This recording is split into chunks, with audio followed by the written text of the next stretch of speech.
하나님 말씀은 고린도전서 12장입니다. 오늘 고린도전서 12장의 말씀은 오늘은 전체 대략적으로 개요적으로 하고요. 조금 더 자세하게 다룰 부분들이 있어서 좀 더 몇 번에 걸쳐서 할 수 있도록 하겠습니다. 오늘의 제목은 너희는 그리스도의 몸이요 지체의 각 부분이라. 성경은 우리 안에 거하시는 성령 하나님의 내주하심을 가르쳐 주실 때 성령의 열매와 성령의 은사라는 두 가지 개념을 가지고 말씀하여 주시고 있습니다. 성령의 열매와 성령의 은사는 모두 성령을 통하여 하나님의 백성에게 베풀어 주신 하늘의 신령한 것이지만 그 차이점이 있다면 성령의 열매는 모든 그리스도인들에게 동일하게 나타나는 거룩하신 하나님의 성품으로 설명하고 있고, 성령의 은사는 하나님의 선하신 계획에 따라 하나님이 세우신 거룩한 공동체 안에서 각 사람에게 부여하여 주신 다양한 재능과 직분으로 설명을 하고 있습니다.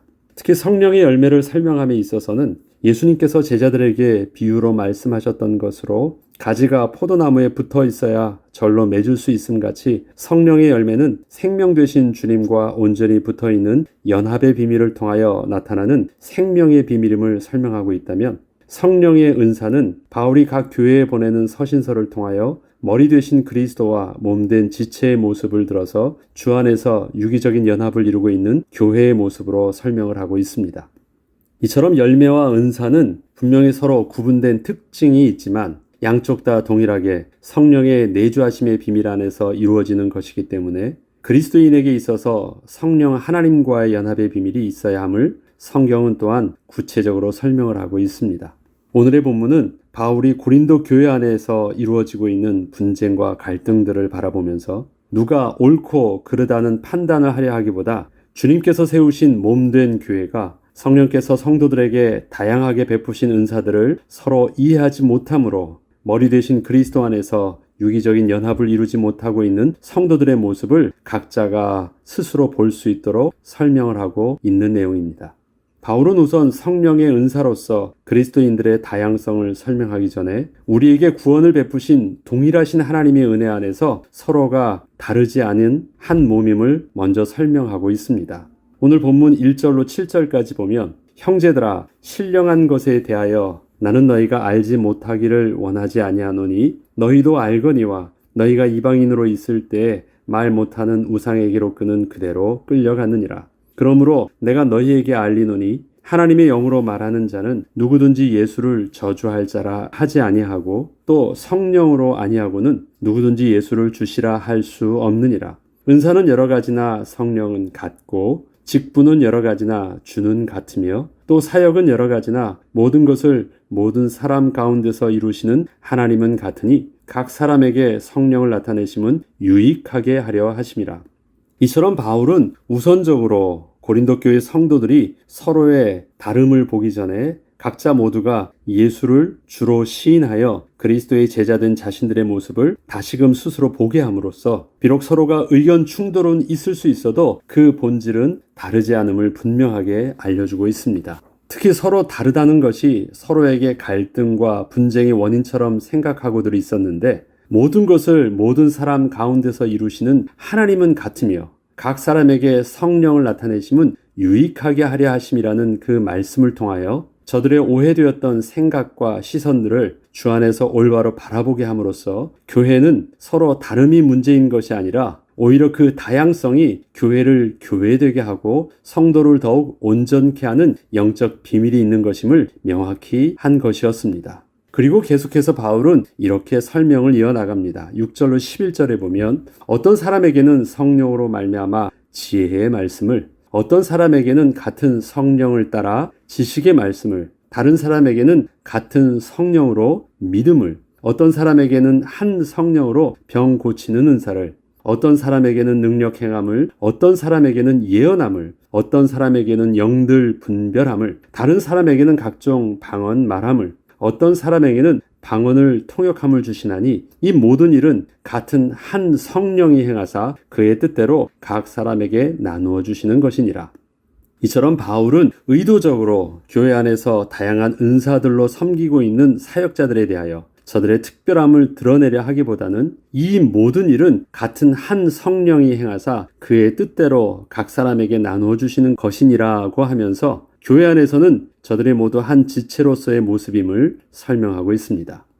우리가 우리의 교회의 갈등과 분쟁의 문제를 살펴보면 은사들이 다른 사람들보다 특별하다고 인정을 받거나 스스로 그렇게 생각하는 사람들이 서로가 자신의 그 특별한 은사들을 가지고 하나님의 의를 주장하고 또 스스로 증명하려는 경향이 있음을 봅니다. 이것은 자신에게 주어진 하나의 은사를 하나님께서 자신에게 주신 권위로 착각하여 교회의 모든 일에 자신의 뜻을 주장함으로 스스로 하나님을 대변하려는 성향을 보이고 있는 것입니다. 하나님이 나를 선택하셨다라는 것이 자기에 있는 특별한 은사를 그렇게 스스로 착각하는 것입니다. 그리고 그것이 마치 자기에게 주어진 권위인 줄 알고 있어요. 저들은 자신들에게 나타나고 있는 역사들이 분명 하나님께서 주신 은사이고 성령의 역사를 통하여 이루어지고 있는 것은 분명하다고 해도 그것이 하나님이 오직 자기만을 옳다고 인정해 주셔서 그렇게 역사해 주신 것이 아님을 분명히 인식하고 있어야 했지만 저들은 자신의 은사를 자신만 특별히 받은 것으로 오해를 해서 자신도 모르는 사이에 그리스도의 몸된 지체로서의 자신의 위치가 아니라 교회의 머리된 모습으로 스스로 올라서려 했던 것이었습니다. 이것은 은사와 직분에 따른 권위는 구분되어야 하는 것임을 놓치고 서로 동일시하게 되므로 문제가 된 것이었습니다. 이에 대하여 바울은 좀 더 자세히 설명을 이어나갑니다. 몸은 하나인데 많은 지체가 있고 몸의 지체가 많으나 한 몸인과 같이 그리스도도 그러하니라. 우리가 유대인이나 헬라인이나 종이나 자유인이나 다 한 성령으로 세례를 받아 한 몸이 되었고 또 다 한 성령을 마시게 하였느니라. 몸은 한 지체뿐만 아니요 여럿이니 만일 발이 이르되 나는 손이 아니니 몸에 붙지 아니하였다 할지라도 이로써 몸에 붙지 아니한 것이 아니요 또 귀가 이르되 나는 눈이 아니니 몸에 붙지 아니하였다 할지라도 이로써 몸에 붙지 아니한 것이 아니니 만일 온몸이 눈이면 듣는 곳은 어디며 온몸이 듣는 곳이면 냄새 맡는 곳은 어디냐. 그러나 이제 하나님이 그 원하시는 대로 지체를 각각 몸에 두셨으니 만일 다 한 지체뿐이면 몸은 어디냐. 이제 지체는 많으나 몸은 하나니라. 이러한 바울의 설명을 우리는 이렇게 설명해 볼 수 있습니다. 유기적이라는 표현은 하나의 독특한 개체가 각기 개별적으로 있을 때에는 아무런 의미가 없지만 이들이 연합을 이루어 상호작용을 할 때에는 하나의 생명력을 이루어 작용하는 것을 일컫는 말입니다. 이것이 유기적인 연합과 유기적인 작용입니다. 때문에 유기체라는 것은 사람의 몸과 같이 다양한 지체들의 특성을 가지고 있으면서도 각자가 하나의 몸으로서 동일한 정체성을 가지고 있는 것입니다. 나 하나만 스스로 다르다라고 말할 수 없는 것입니다. 혼자만을 스스로 주장한다면 존재할 수가 없어요. 생명력을 가질 수가 없어요. 이러한 이해 가운데 바울은 계속해서 본론으로 성도들의 분쟁의 모습에 대하여 권면을 시작합니다. 21절로 27절엔 이렇습니다. 눈이 손더러 내가 너를 쓸 데가 없다 하거나 또한 머리가 발더러 내가 너를 쓸 데가 없다 하지 못하리라. 그뿐 아니라 더 약하게 보이는 몸의 지체가 도리어 요긴하고 우리가 몸에 덜 귀히 여기는 그것들을 더욱 귀한 것들로 입혀주며 우리의 아름답지 못한 지체는 더욱 아름다운 것을 얻느니라. 그런즉 우리의 아름다운 지체는 그럴 필요가 없느니라. 오직 하나님이 몸을 고르게 하여 부족한 지체에게 귀중함을 더하사 몸 가운데서 분쟁이 없고 오직 여러 지체가 서로 같이 돌보게 하셨느니라. 만일 한 지체가 고통을 받으면 모든 지체가 함께 고통을 받고 한 지체가 영광을 얻으면 모든 지체가 함께 즐거워하느니라. 너희는 그리스도의 몸이요 지체의 각 부분이라. 발가락 하나만 가시에 찔려도 몸이 전체가 아파합니다. 근데 손으로 그림을 그렸는데 손만 영광을 받지 않아요. 그 몸이 전체가 영광을 받습니다. 그렇기 때문에 몸이 누가 더 잘났느냐 못하느냐 그런 싸울 필요가 없다. 분쟁하고 있는 그 자체가 뭔가 오해하고 있는 것이 있다라는 것을 말하고 있습니다. 이처럼 바울은 만약에 교회를 사람의 몸처럼 유기체적인 본질로서 올바르게 이해를 하게 된다면 성도 각각에 대하여 서로 크고 작음이나 가치가 더 있고 없다는 세속적 시각으로 서로 볼 수 없음을 설명하고 있습니다. 바울은 우리의 아름다운 지체는 그럴 필요가 없느니라는 권면을 통하여 하지 말라는 것보다 그럴 필요가 없다고 하면서 교회 안에서 서로의 다양함 속에서 일어날 수 있는 그 갈등들에 대하여 서로가 심각하게 그 갈등 문제에 서로 집착하지 말라고 하고 있습니다. 너무 심각하게 문제에만 빠져 있다 보니까 정말 중요한 전체를 보지 못하고 있는 것입니다. 그럴 필요가 없는 것으로 무가치한 것으로 그냥 떨어버리는 것입니다. 그 이유는 지금 고린도 교회 성도들이 서로 다른 은사와 직분들로 인하여 서로가 너무도 심각하게 갈등을 하고 있어서 마치 어느 한쪽이 반드시 제거가 되어야 하는 것처럼 갈등과 분쟁을 하고 있었지만 성도들 각자에게 오해된 그 집착과 긴장감들을 주 안에서 내려놓음으로 그리스도의 몸된 지체로서 그리스도의 아름다운 몸을 이루라고 하는 것입니다. 이처럼 우리는 교회 안에서 올바르게 집중해야 할 것에 제대로 초점을 맞추지 못하면 그럴 필요가 없는 일에 서로가 잡혀서 가장 중요한 교회의 본질을 잊게 될 수도 있습니다. 하나님께서 우리에게 주신 성령의 은사에 대한 올바른 이해 속에서 우리를 주 안에서 그리스도의 몸된 교회가 되게 하신 하나님의 인도하심 가운데 성도의 아름다운 연합을 이루고 각자에게 주신 성령의 은사들을 유익하게 쓰임받기를 함께 기도해야 되겠습니다. 저는 이것을 단순히 교회로만 말하지 않고요. 교회와 또 우리 주 안에서 하나 된 공동체의 모습도 우리가 같이 바라보았으면 좋겠습니다. 주 안에서 우리를 하나 되게 되신 공동체 안에는 우리의 가정이 있습니다. 오히려 그 가정은 교회보다도 먼저 더 하나님께서 주 안에서 연합을 이루게 하신 하나님의 아름다운 공동체의 연합입니다. 그럼 그 안에서도 하나님께서 우리에게 주신 남자와 여자의 위치가 있고 성별의 모습이 있고 다양한 은사들의 모습이 있고 다양한 직분의 모습이 있습니다.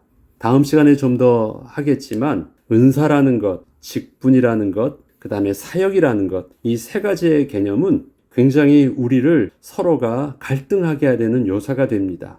그런데 은사는 성령께서 주신 것으로 표현하고 직분은 예수께서 부여하신 권위로 표현하고 있고 사역은 그 공동체가 함께 지향성 있게 바라보고 있는 그 일들로 표현하고 있습니다. 한번 그걸 바라보면 성부, 성자, 성령 하나님이 삼위 하나님이잖아요.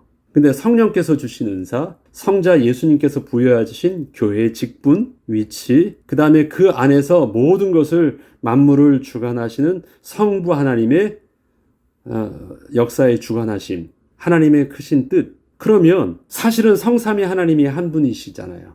그런데 사람들은 다 자기가 받은 게 분명히 있어요. 성령께서 받은 것, 성자 예수님 교회 안에서 주어져 있는 권위, 직분, 또 우리에게 맡겨주신 하나님의 뜻. 근데 각자 자기의 관점을 통해서 한번 본다고 해보죠.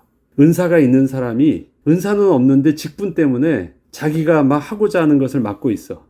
그런데 직분을 가지고 전체를 보는데 자기가 뭐 하고 싶다고 해가지고 전체 안에서 조정하지 못하고 자기가 막 하고자 하는 일들이 막 있어요. 자기의 입장에서 은사 가진 사람의 관점에서 보면, 직분 가진 자의 관점에서 보면, 전체 일 있는 가진 사람의 관점에서 보면 이것이 막 그냥 볼 수밖에 없어요. 분명히 주 안에서는 유익을 주기 위해서 우리에게 주었다고 하는데 바울은 지난 시간에 보면 너희의 모임이 오히려 해롭대요. 뭔가 우리가 수정을 해야 돼요. 분명히 가정을 우리를 유익을 주기 위해서 하나 되게 하셨는데 왜 우리의 그 가정은 주 안에서 서로에게 상처 있고 해로운 것처럼 오히려 혼자 사는 것이 더 나은 것 같은 그런 고통 속에 있을까? 맞는데 틀려 있는 우리의 현실의 모습을 보면 맞는데라는 것을 의심해야 돼요. 맞는데 왜 이럴까라고 하지 말고 맞다고 생각하는 것이 과연 맞는 것이었는가? 하나님 앞에서 우리가 정직하게 내려놓을 수 있는 부분이 필요합니다. 맞지 않으니까 열매가 그런 거예요. 우리는 그것을 역으로 정직하게 바라보고 내 입장에선 맞는 것처럼 보여서도 우리가 혹시 하나님의 음성에 온전히 순종하지 못하고 온전히 하나님 앞에 서지 못했던 우리의 부패된 죄성이 있는지를 정직하게 내려놓는 것, 우리가 필요합니다. 이러한 많은 부분들이 누구가 잘잘못을 지적하거나 누가 뭘 하는 것이 아니라 우리가 겸손하게 올해 하나님 말씀 속에서 우리가 변화되어져야 될 그 모습 속에서 우리가 더욱더 하나님 앞에 또 말씀 앞에 겸손히 서는 은혜가 먼저 필요한 부분이기도 합니다. 다른 사람들이 내게 지적하면 바뀌지 않아요. 그 말이 옳다 할지라도.